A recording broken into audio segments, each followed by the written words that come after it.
பிரியமானவர்களே, இயேசுவின் நாமத்தினால் உங்களை வாழ்த்துகிறேன். சங்கீதம் 27 அதிகாரம் 3வது வசனம், எனக்கு விரோதமாய் ஒரு பாளையம் இறங்கினாலும் என் இருதயம் பயப்படாது, என் மேல் யுத்தம் எழும்பினாலும் இதிலே நான் நம்பிக்கையாயிருப்பேன். இன்றைக்கு நம்மை எதிர்த்து வருகிற, நமக்கு வரக்கூடிய சேலஞ்சஸ், காரியங்களை பார்த்து நம்ம கலங்கி போகக்கூடாதுங்க. இந்த வாழ்க்கையில ஒரு அலைக்கு பிறகு இன்னொரு அலை இருக்கும். ஒரு நிலைக்கு பிறகு அடுத்த நிலைக்கு நான் உயரணும்னா அதற்கு ஏற்ற பிரைஸ் நம்ம கொடுக்கணும். ஒரு நிலையில வேலைக்கு சேருகிறோம், அடுத்த ப்ரமோஷன் எடுத்து நான் வேலைக்கு போகணும், நம்மளை ப்ரூவ் பண்ணணும், சில இடத்துல எக்ஸாம்ஸ் எழுதணும். அது போல இன்றைக்கு எத்தனையோ சேலஞ்சஸ் மத்தியில் நம்ம கடந்து போய் கொண்டிருக்கிறோம். நமக்கு இருக்கிற ஒரே நம்பிக்கை, என் ஆண்டவர் என்னோடு கூட இருக்கிறார். இந்த தேவமணி அதான் சொல்லுகிறாரு, எனக்கு விரோதமாய் ஒரு பாளையமே இறங்கினாலும் என் இருதயம் பயப்படாது. ஒரு பாளையம், பெரிய பட்டாளமே கடந்து வந்தாலும் என் இருதயம் பயப்படாது. நீங்க ஏன் பயப்படுறீங்க? ஆண்டவர் உங்களோடு கூட இருக்கிறார். வேதத்தில் வாசிக்கிற அந்த தேவனுடைய வல்லமை உங்களை நிரப்பிக் கொண்டிருக்கிறது.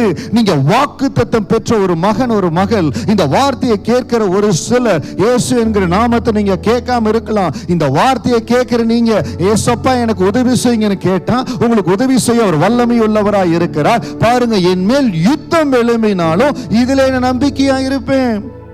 இந்த வார்த்தையை கேட்டுக்கொண்டிருக்கிற அருமையான தேவ பிள்ளைகளே, உங்க மேல என்ன யுத்தம் எழும்பினாலும் கர்த்தர் உங்களோடு கூட இருக்கிறார்.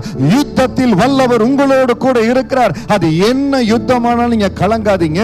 யோசபாத்தின் தேவன் உங்கள் அருகாமையில் இருக்கிறார். உங்களுக்கு உதவி செய்யும்படியாய் கடந்து வருகிறார். நீங்கள் கடந்து போகிற யுத்தத்தில் ஆண்டவர் ஜெயித்து கொடுக்கும்படியாய் உங்களோடு கூட இருக்கிறார். உங்கள் சரீரத்தின் போராட்டம், உங்கள் கடன் பிரச்சனை, நீங்கள் கடந்து போகிற நிந்தை, நீங்கள் செய்யாததை செய்ததாய் சொல்லி உங்கள் மேல கெட்ட பேர் கொண்டு வர்றாங்க.